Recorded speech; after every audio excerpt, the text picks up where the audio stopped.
آگے اللہ فرماتے ہیں یا ایھا الناس کلوا مما فی الارض حلالا طیبا. عقیدہ توحید کے بعد جس بات کو سب سے زیادہ اہمیت دی گئی وہ عقل حلال ہے. عقل حلال نہ ہو تو عبادت بھی قبول نہیں ہے, دعائیں بھی قبول نہیں ہیں. اس لیے عقیدہ توحید کے بعد جس چیز کو اللہ تعالیٰ نے واضح فرمانے کی ضرورت محسوس فرمائی وہ حلال و حرام کے مسائل ہیں, حلال و حرام کی باتیں ہیں. مشرکوں کا عقیدہ یہ تھا کہ وہ اپنے جانوروں کو اپنے بزرگوں کے نام پہ یا بتوں کے نام پہ ان کا تقرب اور قربت حاصل کرنے کے لیے آزاد چھوڑ دیتے تھے کہ یہ نہ جانور جو ہے یہ حبل کے نام کا ہے, یہ عزا کے نام کا ہے, یہ فلاں کے نام کا ہے. پھر اسے کوئی فائدہ نہیں اٹھاتے تھے, آزاد چھوڑ دیتے تھے اسے. اللہ تعالیٰ نے اس کے بارے میں یہ بات ارشاد فرمائی یا ایھا الناس ہو, اے لوگو, کلو کھاؤ, مما اس چیز سے, فی الارض جو زمین میں ہے, حلالا طیبا, حلالا طیبا, حلال اور پاکیزہ چیزیں کھاؤ. دو باتیں اللہ نے فرمائی ہیں, ایک حلال کی اور ایک پاکیزہ کی. حلال کیا ہے؟ پانی جو ہے صاف ستھرا وہ حلال ہے, لیکن اگر اس میں ایک قطرہ پیشاب کا پڑ جائے تو وہ حرام ہو گیا. لیکن دیکھنے میں تو صاف ستھرا ہے, یہ ناپاک نہیں ہے, گندا نہیں ہے, غلیظ تو نہیں ہوا. وہ ایک قطرہ پیشاب کا پڑنے سے غلیظ تو نہیں ہوا, آپ اس کو گندا نہیں کہہ سکتے, ہے تو وہ صاف ستھرا, لیکن وہ ناپاک ہے, حرام ہو گیا ہے. اسی طرح پانی ویسے پاک ہے لیکن اس کا رنگ بدل گیا ہے, بو آ رہی ہے اس سے. اب یہ پانی ہے تو حلال لیکن یہ طیب نہیں ہے. پانی جو ہے کھڑا ہے اور اس میں ویسے وہ پاک ہے, کوئی پلیتی والی چیز نہیں ہے اس میں, لیکن اس کی بو آ رہی ہے اس سے, یا اس کا رنگ بدل گیا ہے, اس کا ذائقہ ٹھیک نہیں ہے, تو یہ طیب نہیں ہے. اللہ نے فرمایا کہ صاف ستھری چیزیں کھاؤ اور حلال کھاؤ. دونوں باتیں ہیں, صاف ستھری بھی ہونی چاہیے, کوئی ایسی نہ ہو جیسے انفیکشن ہو جائے یا بیماری پیدا ہو جائے, متعفن ہو چیز یا سڑی ہوئی چیز ہو یا بیماری پیدا کرنے والی چیز, خواہ حلال ہی کیوں نہ ہو, لیکن ایسی چیز جو صاف ستھری نہ ہو وہ نہ کھاؤ, اور حلال بھی ہو حرام نہ ہو. دونوں چیزوں کا اللہ نے حکم دیا. آگے فرمایا وَلَا تَتَّبِعُوا خُطُوَاتِ الشَّيْطَانِ, وَلَا تَتَّبِعُوا, اور نہ پیچھے چلو اور نہ پیروی کرو, خطوات الشیطان, شیطان کے قدموں کی, شیطان کے راستے کی. حلال کھانے کا حکم دینے کے بعد شیطان کے قدموں پہ, شیطان کے راستے پہ نہ چلنے کا مطلب کیا ہے؟ شیطان کیا کھلانا چاہتا ہے؟ حرام. شیطان کیا کھلانا چاہتا ہے؟ حرام. اور اللہ کیا کھلانا چاہتا ہے؟ حلال. وہ بات اللہ نے واضح فرما دی یوں کر کے, حرام کھاؤ گے تو شیطان کے پیچھے چلو گے. رشوت کا پیسہ لیا آپ نے یا کسی نے بھی, اللہ نہ کرے, 10,000 20,000 50,000 رشوت کا پیسہ ہے. اب وہ دیکھنے کو تو صاف ستھرا ہے, ٹھیک ٹھاک ہے, نوٹ ہیں بڑے فرسٹ کلاس بینک سے نکلے ہوئے, صاف ستھرے ہیں, لیکن اس کے باوجود حرام ہیں, یہ حلال نہیں ہے, طیب جائز نہیں ہے. اسی طرح رشوت ہے, بذات خود وہ پیسے گندے نہیں ہیں, صاف ستھرے ہیں, لیکن وہ حرام ہیں. اب شیطان جو ہے وہ یہ چاہتا ہے کہ تم کو حرام چیزیں کھلائے, اور حرام چیزوں کے لیے تمہیں وہ دلائل بھی مہیا کر دیتا ہے. حرام کھانے کے لیے خوبصورت دلائل بھی مہیا کر دیتا ہے شیطان. اللہ نے فرمایا کہ حرام کھا کے شیطان کے پیچھے نہ چلنا, بلکہ حلال کھاؤ جس کا حکم میں نے تمہیں دیا, صاف ستھری چیزیں کھاؤ. انہ لکم عدو مبین, اس لیے کہ شیطان جو ہے تمہارا کھلا دشمن ہے. شیطان تمہارا کھلا دشمن ہے, وہ ہر طریقے سے کوشش کرتا ہے کہ اس کو حرام میں مبتلا کروں میں. فرمایا کہ تمہارے مال میں تمہیں حرام کھلائے گا, تمہارے عقائد میں حرام چیزیں شامل کرے گا، تمہارے اعمال میں حرام چیزیں شامل کرے گا، تمہاری اولاد میں حرام چیزیں شامل کرے گا، تمہارے گھر بار میں حرام کام کی ترغیب دلائے گا تمہیں. فرمایا کہ شیطان کے پیچھے لگ کے حرام کاموں میں نہ پڑنا، حرام مال نہ کھانا، اس لیے کہ وہ تمہارا کھلا دشمن ہے، اور کھلا دشمن یہ چاہتا ہے جہاں میں جاؤں ان کو ساتھ لے کے جاؤں. آگے اللہ فرماتے ہیں وَإِذَا قِيلَ لَهُمُ اتَّبِعُوا. اب یہ ساری چیزیں جو ہیں اللہ تعالیٰ نے مختلف انداز میں پہلے بھی بتائیں کہ اہل کتاب کی یہ عادات تھی، ان کے یہ غلط عقائد. اور انما یامرکم بالسوء، شیطان کے بارے میں یہ بات ارشاد فرمائی، انما یامرکم، امر دیتا ہے تم کو. اب امر سے کیا مراد ہے؟ مراد مانا تو اس کا یہی ہے کہ وہ تم کو حکم دیتا ہے، لیکن کبھی کسی نے دیکھا ہے شیطان آ کے حکم دے کسی کو؟ یہاں حکم سے مراد ہے وسوسہ ڈالنا. لفظ تو اللہ تعالیٰ نے امر کا فرمایا، لیکن چونکہ انسان اس کا مطیع بن جاتا ہے، اس کی بات کے دھوکے میں آ جاتا ہے، اس کے فریب میں آ جاتا ہے، اس لیے لفظ تو اللہ نے امر کا فرمایا کہ تم اس کی بات فوراً مان جاتے ہو، اس کے پیچھے چلنا شروع کر دیتے ہو.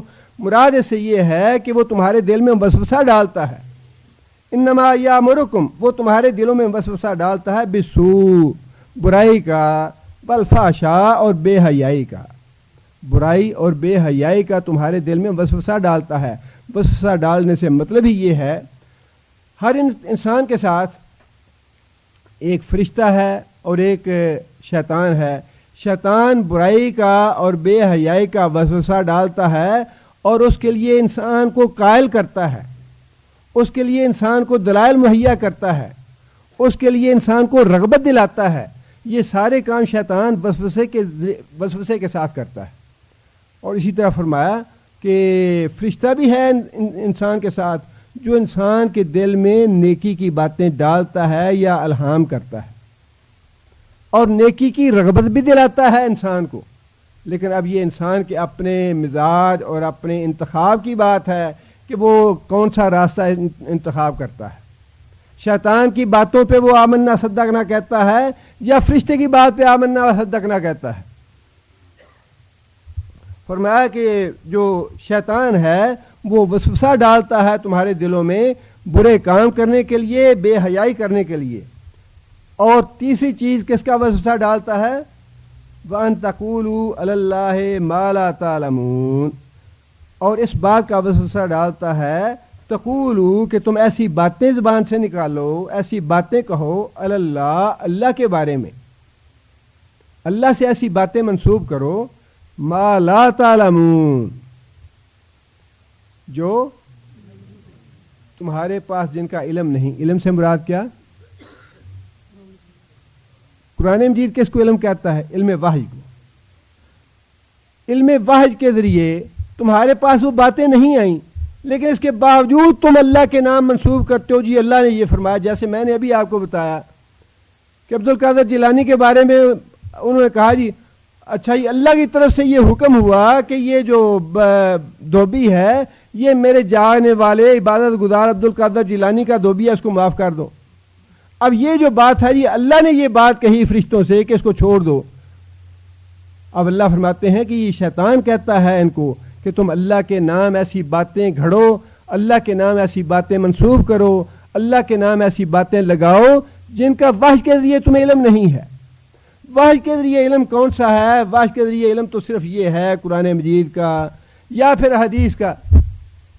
اب ان دونوں چیزوں میں جو بات ہمیں نہیں ملتی اور کتابوں میں، لٹریچر میں، ادھر ادھر کی باتوں میں ہم پڑھتے ہیں جی اللہ نے یہ بات فرمائی، اللہ نے یوں کہا، نبی صلی اللہ علیہ وسلم نے یہ بات فرمائی، وہ ساری کی ساری وہی ہیں جن کے بارے میں اللہ فرماتے ہیں کہ شیطان ان کے دلوں میں وسوسے ڈالتا ہے کہ یہ باتیں تم اللہ کے نام پہ منسوب کرو.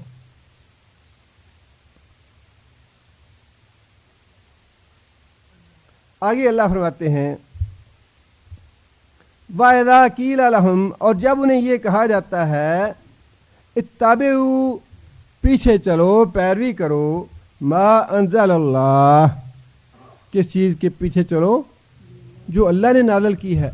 اب یہاں بھی اللہ تعالیٰ نے کتاب کا لفظ استعمال نہیں فرمایا یا قرآن کا لفظ استعمال نہیں فرمایا کہ جو کچھ قرآن میں نازل کیا اس کے پیچھے چلو، بلکہ فرمایا ما انزل اللہ، جو کچھ بھی اللہ نے نازل کیا ہے اس میں قرآن بھی ہے اور اس میں حدیث بھی ہے، دونوں چیزیں شامل ہیں انزل اللہ میں۔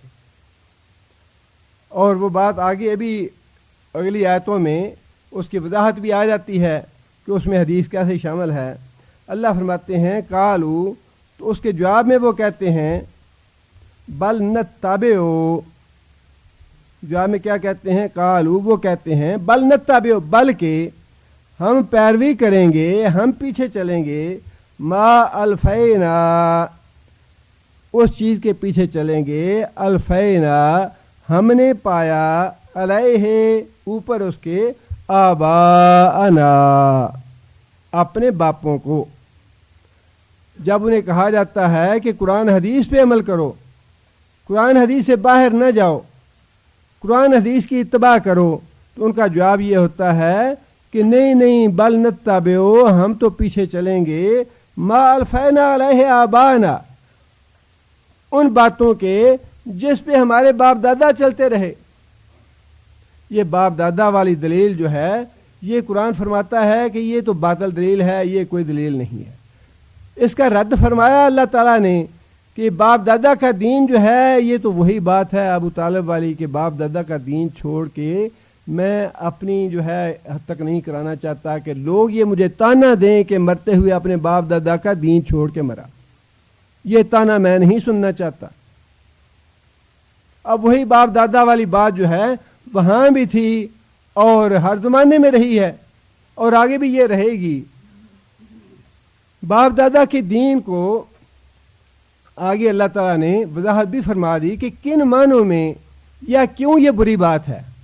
اللہ تعالیٰ نے اس کی وضاحت یہ فرمائی ہے، اولو کان آباؤہم، خواہ ہوں ان کے آباء و اجداد، لا یاکلون شیئا، کچھ بھی عقل نہ کرنے والے، ولا یہتدون، اور نہ ہی ہدایت والے، خواہ ان کے باپ دادا جو ہیں وہ کچھ بھی عقل نہ رکھتے ہوں اور کچھ بھی ہدایت والے نہ ہوں، تب بھی وہ اپنے باپ دادا کے پیچھے چلیں گے۔ مطلب یہ ہے کہ انسان کو ہدایت کا راستہ منتخب کرنا چاہیے اور اس کی تلاش کرنی چاہیے، اس کے لیے تجسس کرنا چاہیے، اس کے لیے محنت اور مشقت کرنی چاہیے، اور پھر اپنی عقل جو ہے، دونوں چیزیں اللہ نے فرمائی ہیں کہ عقل سے بھی کام لو اور ہدایت کو تلاش کرو کہ ہدایت کہاں پہ ہے، سیدھا راستہ کون سا ہے۔ یہ دونوں چیزیں اللہ نے فرمائی، اور فرمایا کہ اگر ان کے جو باپ ہیں، باپ دادا جو ہیں، نہ انہوں نے عقل سے کام لیا، نہ ہدایت کے راستے پہ چلے، تب بھی یہ اپنے باپ دادا کے پیچھے چلتے رہیں گے۔ اللہ نے تردید تو فرما دی، اس کی مذمت تو فرما دی، لیکن اس کے باوجود لوگ اپنے باپ دادا کے دین کو چھوڑتے نہیں ہیں۔ نہیں جی، باپ دادا یوں کرتے چلے آ رہے ہیں، اور اثر تو ہوتا ہے اس کا، اس میں قطعاً کوئی شک کی بات نہیں ہے کہ اس لیے نبی صلی اللہ علیہ وسلم نے فرمایا کہ کوئی بھی بچہ ایسا نہیں ہے جو دین اسلام پہ پیدا نہ ہو۔ ما من مولود یولد علی الفطرہ، کوئی ایسا بچہ نہیں جو دین اسلام پہ پیدا نہ ہو، عقیدہ توحید پہ پیدا نہ ہو۔ جب بھی بچہ پیدا ہوتا ہے وہ عقیدہ توحید پہ پیدا ہوتا ہے، دین اسلام پہ پیدا ہوتا ہے، لیکن اس کے والدین فرمایا یحودانہ او یمجسانہ او ینصرانہ، یا اس کو عیسائی یا مشرک یا یہودی یا بدھ مت یا ہندو مت یا جو بھی ہے، ماں باپ اس کی تربیت کر کے، اس کو تعلیم دے کے اس کو غلط راستے پہ ڈال دیتے ہیں، اس کو گمراہ کر دیتے ہیں، لیکن جب بچہ پیدا ہوتا ہے تو فرمایا وہ دین اسلام پہ پیدا ہوتا ہے۔ اور یہاں بھی اللہ تعالیٰ نے وہی بات ارشاد فرمائی کہ آنکھیں بند کر کے باپ دادا کا دین قبول نہ کرو۔ جو اس آیت میں جو مطلوب ہے بات وہ یہ ہے کہ آنکھیں بند کر کے باپ دادا کا دین قبول نہ کرو۔ باپ دادا کا دین جو بھی ہے، جب انسان بالغ ہو گیا تو اس کے بعد اس کو ایک دفعہ نہیں 100 دفعہ سوچنا چاہیے۔ یہ معاملہ جو ہے یہ اتنا ہلکا نہیں ہے یا اتنا معمولی نہیں ہے کہ انسان اس کو ایسے ہی چھوڑ دے کہ ٹھیک ہے باپ دادا سے جو دیکھ لیا وہ کرتے چلے گئے آگے۔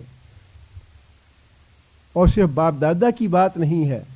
جہاں کہیں بھی جائیں آپ, کسی مولوی کے پاس, کسی عالم کے پاس, کہیں بھی آپ کسی جماعت میں, کسی دوسری جگہ پہ, جہاں کہیں بھی جائیں, اپنے عقل کو نہ چھوڑیں, اپنی عقل کو اوپر بٹے نہ ڈال دیں, اپنی عقل سے کام لیں کہ یہ کیا کہہ رہا ہے, کیا اس کی بات ہے, یا کیا اس کا عقیدہ ہے, یا کس بات کی دعوت دے رہا ہے. یہ اللہ اور اللہ کے رسول کی بات کے علاوہ باقی باتیں جو ہیں وہ ساری کی ساری بیکار ہیں. اللہ نے فرمایا کہ ان کو دعوت ہماری یہ ہے, اللہ کی دعوت یہ ہے کہ ایمان لاؤ اس بات پہ ما انزل اللہ, جو اللہ نے نازل کیا ہے. اللہ خیر صلی اللہ. قرآن حدیث سے باہر نکلے نہیں تو گمراہی کھڑی نہیں ہے. ہر طرف گمراہی کے راستے ہیں, بے شمار فتنے ہیں اور بے شمار گمراہیاں ہیں. قرآن حدیث کے انسان اندر رہے, ما انزل اللہ کے اندر رہے, تو انسان کے لیے ہدایت ہی ہدایت اور عافیت ہی عافیت ہے. جہاں کہیں بھی جائیں, خواہ باپ دادا کا معاملہ ہو یا کہیں کا بھی معاملہ ہو, ایک دفعہ نہیں, جب آپ گھر پہ جائیں خود قرآن مجید کو پڑھیں, خود اس کی تفسیر بھی پڑھیں اور خود اس پہ سوچ و بچار بھی کریں. ایک دفعہ نہیں, 100 بار سوچ و بچار کریں کہ جو باتیں ہم نے سنی ہیں یا جو باتیں کہی گئی ہیں یہ واقعی ہمیں ماننا چاہیے یا نہیں ماننا چاہیے. بات اس لیے نہ مانیں کہ فلاں بڑا نام ہے, نام کی بات نہیں ہے, معاملہ عاقبت کا ہے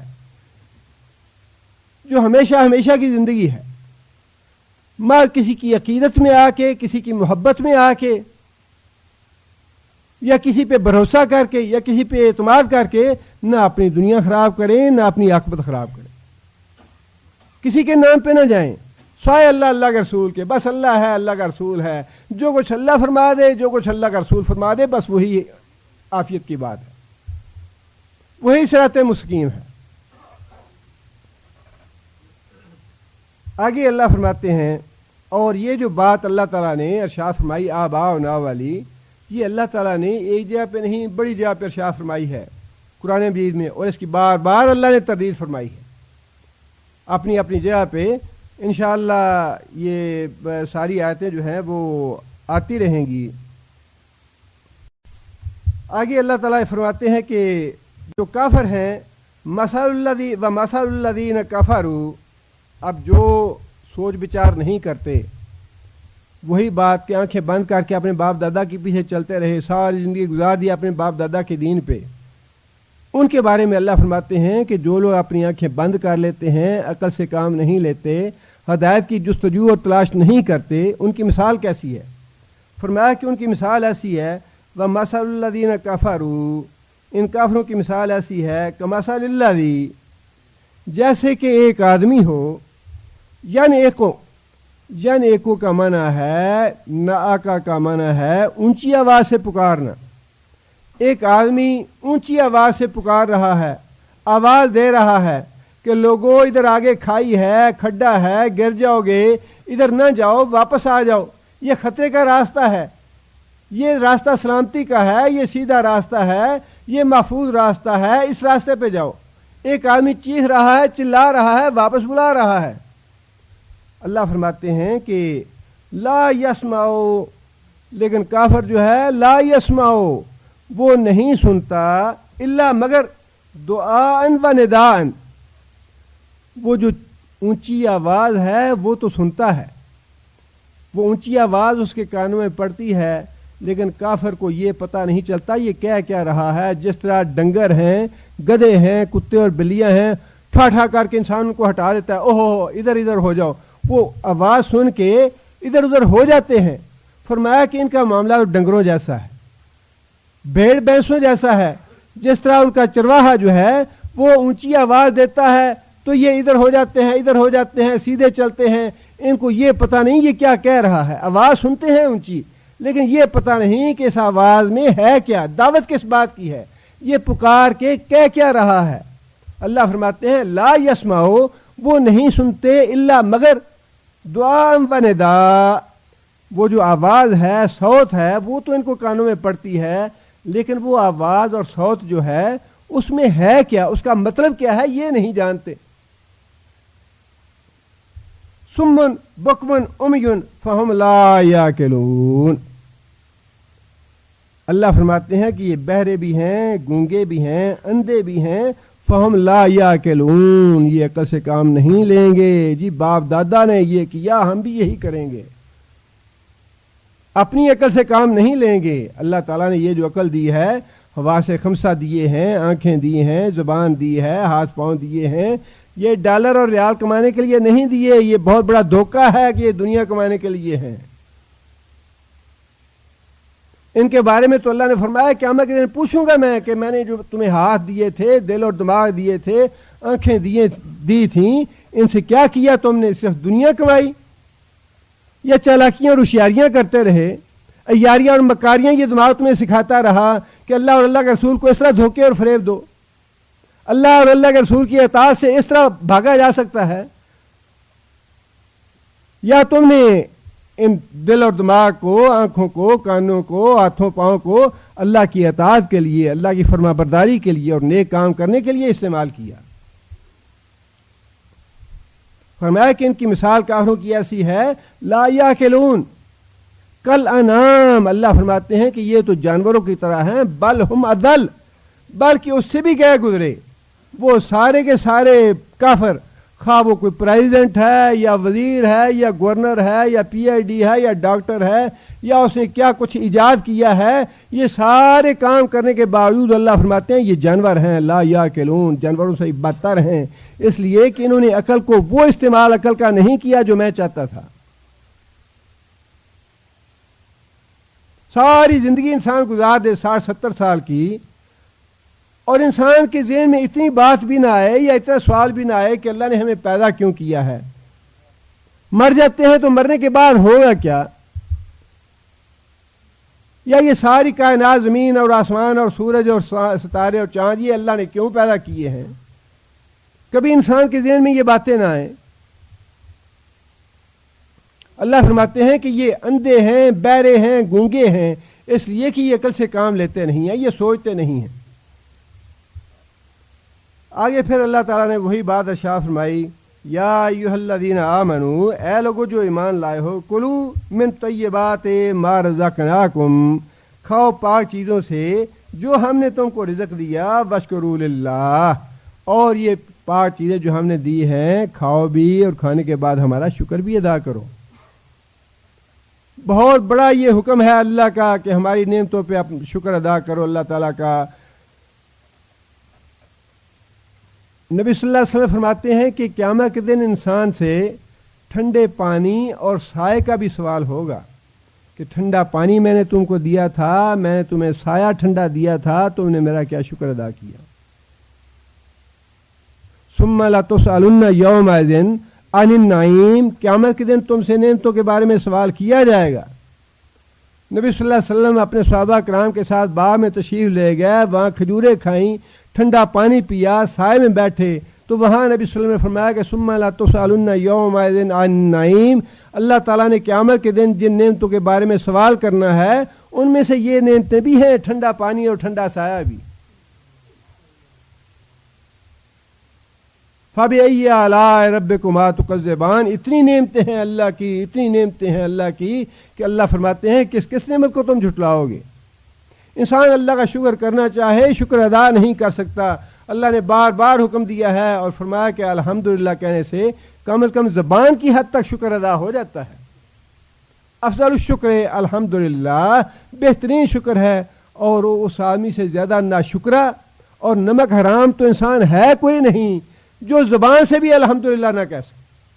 اللہ کی نعمت پانے کے بعد زبان سے بھی جو الحمدللہ نہ کہہ سکے، اس سے بڑا نہ شکرا، بڑا بد نصیب اور بڑا نمک حرام اور کوئی نہیں. اور پھر انسان کے اعمال کا شکر یہ ہے کہ انسان اللہ اور اللہ کے رسول کی اطاعت اور فرمان برداری کرے. دونوں مطلوب ہیں، زبانی شکر بھی اور عملی شکر بھی مطلوب ہے. انسان عملاً اللہ کی نافرمانی نہ کرے، اللہ کے رسول کی نافرمانی نہ کرے. ان کنتم ایاہ تعبدون، اگر تم واقعی اللہ کی بندگی کرنے والے ہو تو اللہ کا شکر ادا کرو، جس کا مطلب یہ ہے کہ شکر ادا کرنا بھی اللہ کی عبادت ہے. شکر ادا کرنا اللہ کی عبادت ہے. انسان جب الحمدللہ کہتا ہے تو اللہ کی عبادت کرتا ہے. وضو کرنا عبادت ہے, الحمدللہ سبحان اللہ کہنا, دعائیں مانگنا, یہ ساری چیزیں عبادت میں شامل ہیں. آگے پھر اللہ تعالیٰ نے تھوڑی مزید وضاحت فرما دی کہ بعض چیزیں ایسی تھیں جن کو لوگوں نے اپنے طور پہ حرام قرار دے لیا حالانکہ وہ حلال تھیں, اور بعض حرام چیزوں کو حلال کر رکھا تھا. اب اللہ تعالیٰ نے وضاحت سے یہ بات ارشاد فرما دی کہ مسلمانوں کون کون سی چیزیں قطعی طور پہ حرام ہیں. اللہ فرماتے ہیں انما حرم علیکم المیتۃ والدم ولحم الخنزیر وما احل بہ لغیر اللہ. انما حرم بے شک اللہ نے حرام کیا علیکم تمہارے اوپر المیتۃ مردار, پہلی چیز کون سی ہے مردار, والدم دوسری چیز خون, ولحم الخنزیر تیسری چیز خنزیر کا گوشت, اور چوتھی چیز وما احل بہ لغیر اللہ. احل کا معنی جی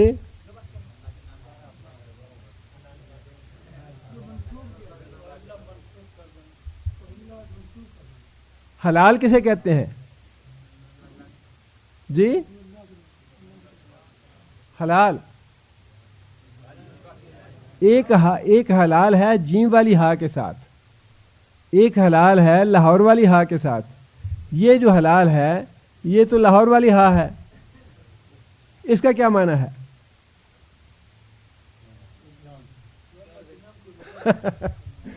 چاند ہے. وہ علامہ اقبال کا بڑا مشہور شعر بھی ہے کہ حلال ہمارا نشان ہے. کیا میرے ذہن سے مصرع نکل گیا ہے. حلال تو بڑا معروف لفظ ہے بھائیو. حلال کا معنی چاند ہے, حلال کا معنی چاند ہے. اور جب پہلی رات کا چاند نکلتا ہے تو جو آدمی مثال کے طور پہ باقی مہینوں کا تو اب چونکہ وہ رواج نہیں رہا, لیکن جب یہ ڈائریاں اور کیلنڈر وغیرہ اور یہ چیزیں نہیں تھیں تو اس وقت جب لوگ چاند کو دیکھ کے سارا اپنا حساب کتاب لگاتے تھے تو پہلی تاریخ کا جو چاند ہے اس کو دیکھنے کے بعد اعلان کیا جاتا تھا کہ بھائی میں نے چاند دیکھ لیا اور چاند نظر آ گیا ہے, چاند چڑھ گیا ہے. جس طرح آج کل رمضان میں بعض لوگ چاند دیکھتے ہیں. تو حلال کا اصل معنی ہے چاند دیکھ کے اعلان کرنا. حلال کا معنی چاند ہے, اور اسی سے پھر چاند کو دیکھ کے اونچی آواز سے اعلان کرنا, اور اسی سے احلہ کا لفظ نکلا ہے جس کا معنی ہے کہ پکار دینا یا منسوب کر دینا یا کسی کے نام لگا دینا. احلہ بہی, اس کو نام لگا دیا گیا, پکار دیا گیا, منسوب کر دیا گیا. کس کے ساتھ؟ لغیر اللہ, غیر اللہ کے ساتھ اس کو منسوب کر دیا, وہ بھی حرام. چار چیزیں حرام ہو گئی.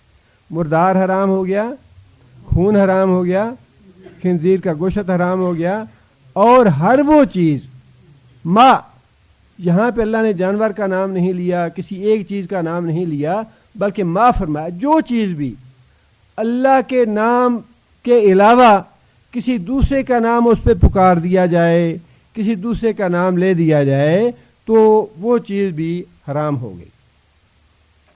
اب مردار میں یہاں پہ اللہ تعالیٰ نے استثناء تو نہیں کیا.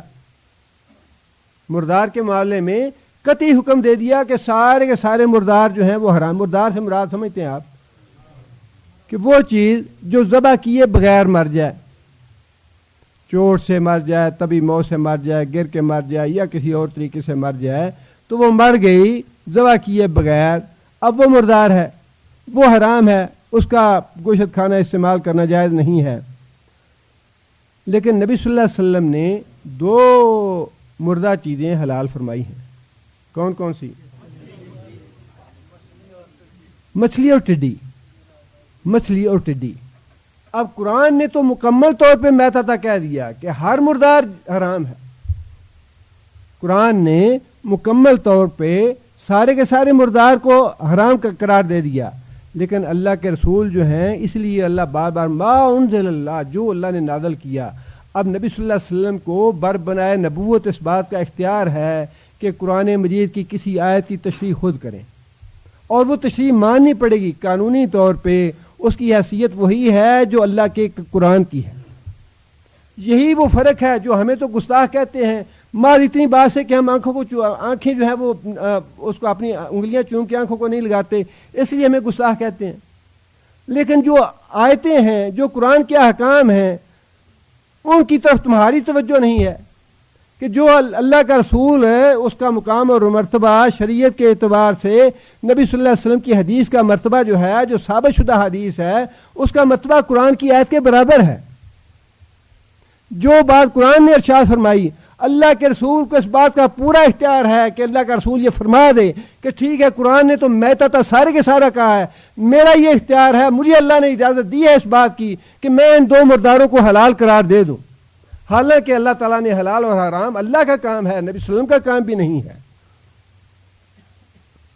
یا ایھا النبی لما تحرم ما احل اللہ لک, جو چیزیں اللہ نے حلال کی, لما تحرم, تو نے اس کو حرام کیوں کیا. حلال حرام کا اختیار بھی اللہ کے پاس ہے, لیکن نبی صلی اللہ علیہ وسلم جب قرآن مجید کے برعکس کسی چیز کو حلال قرار دیتے ہیں تو اللہ کے حکم سے قرار دیتے ہیں.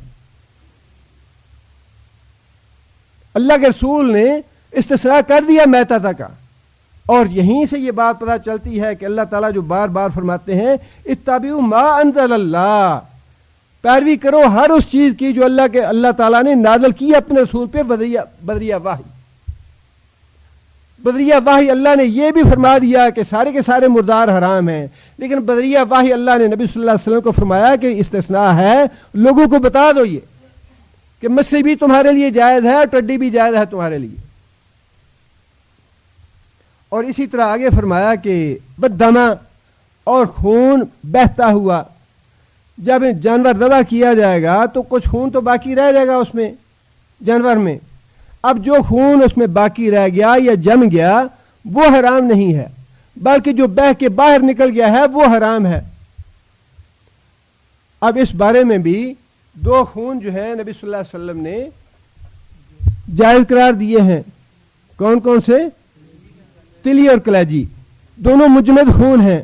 اور اللہ کے رسول کا پورا یہ اختیار ہے, یہی تو معاملہ ہے کہ دین کے معاملے میں اللہ کی بات اور رسول کی بات بالکل برابر ہے. جو اس میں فرق کرے گا وہ کافر ہے, دائرہ اسلام سے خارج ہے. جو اللہ اور اللہ کے رسول کی بات میں فرق کرے گا, یہ ہمارا پکا عقیدہ ہے کہ رسول اللہ صلی اللہ علیہ وسلم کی بات دین کے معاملے میں ما ینطق عن الہوا, جو فتویٰ اللہ کے رسول نے دے دیا, اللہ کے رسول سے یہ پوچھا نہیں جائے گا کہ اس کی دلیل کیا ہے. اللہ کا رسول بذات خود دلیل ہے. اللہ کے رسول کی رسالت دلیل ہے اس بات کی کہ اللہ کے رسول نے جو حکم دیا ہے وہ اسی طرح قابل اتباع ہے جس طرح قرآن مجید کا حکم قابل اتباع ہے. اللہ تعالیٰ نے ہر طرح کے خون کو حرام قرار دیا, لیکن نبی صلی اللہ علیہ وسلم نے فرمایا کہ نہیں, میں 2 خونوں کو حلال کرتا ہوں اللہ کے حکم سے. اسی لیے بار بار فرمایا کہ ما انزل اللہ, پیروی کرو اس چیز کی جو اللہ تعالیٰ نے نازل کی ہے اپنے نبی پہ, خواہ وہ قرآن میں لکھ دی گئی یا قرآن میں نہیں لکھی, نبی نے الگ سے اس کی وضاحت فرما دی ہے. ولحم الخنزیر, اور اسی طرح خنزیر جو ہے اس کا گوشت, اور علماء نے وضاحت کی ہے کہ گوشت کا لفظ اللہ نے کیوں استعمال فرمایا. اس لیے کہ ذبح کرنے کے بعد گوشت جو ہے وہ حلال ہو جاتا ہے, ذبح کرنے کے بعد گوشت حلال ہوتا ہے. اور خنزیر جو ہے ذبح کیا جائے, اس کو اس طرح مردہ نہ ہو, مردار نہ ہو, تب بھی اس کا گوشت جو ہے وہ حرام ہے. اس کو ذبح کرنے کے باوجود گوشت حرام رہے گا, لیکن اس کا مطلب یہ نہیں کہ صرف گوشت اس کا حرام ہے. اس کی حرمت جو ہے وہ اس کی ساری چیزوں میں ہے.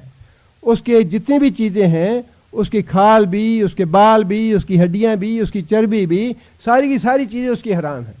گوشت کا خاص طور پہ اس لیے کہ ذبح کرنے کے بعد گوشت جو ہے وہ حلال ہو جاتا ہے, لیکن فرمایا کہ اس کو تم ذبح کرو گے تب بھی گوشت اس کا حرام ہی رہے گا. قطعیت کے لیے لحم کا لفظ استعمال فرمایا, ورنہ خنزیر کی ساری چیزیں اس میں شامل ہیں. اور اسی طرح جتنی چیزیں اللہ تعالیٰ نے حرام قرار دی ہیں ان کو کھانا بھی منع ہے اور ان کی خرید و فروخت بھی.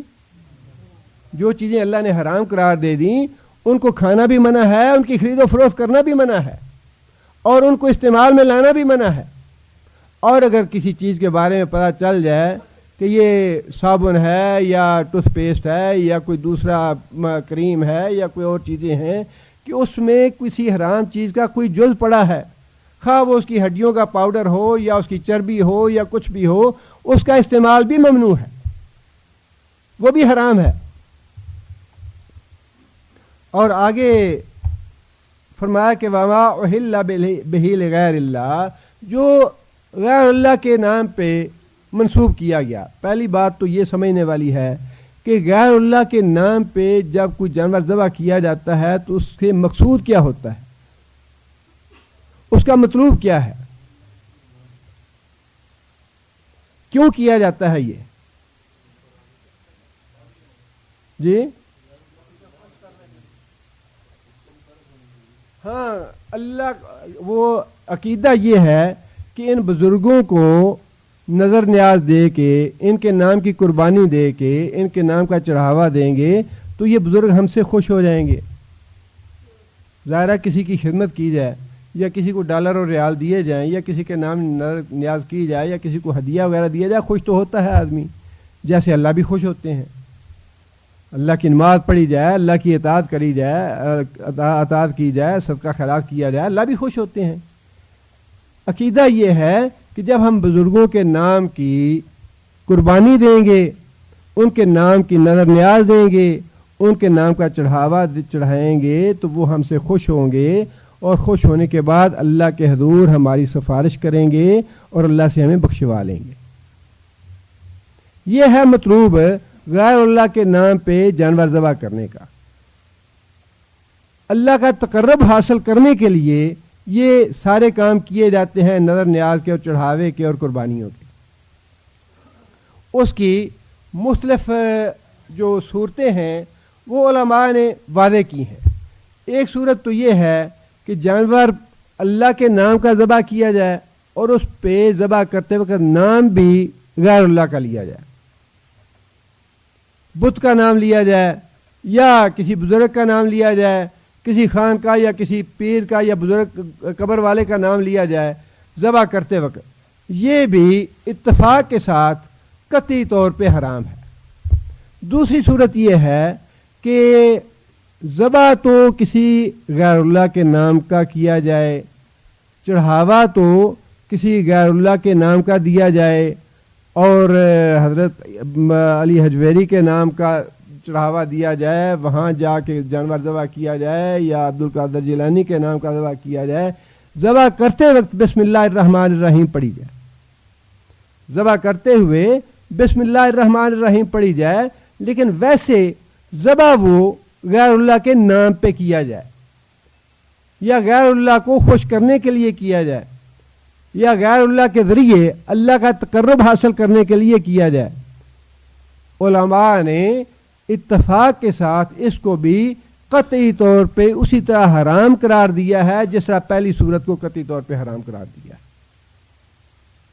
جس طرح پہلی صورت میں حرام ہے جو غیر اللہ کے نام پہ دیا گیا، ذبح کرتے ہوئے نام بھی غیر اللہ کا لیا گیا، جس طرح وہ حرام ہے اسی طرح یہ جانور جس کو غیر اللہ کے لیے ذبح کیا گیا لیکن ذبح کرتے ہوئے بسم اللہ پڑھا گیا، یہ بھی ویسا ہی حرام ہے جیسا پہلے جانور حرام تھا.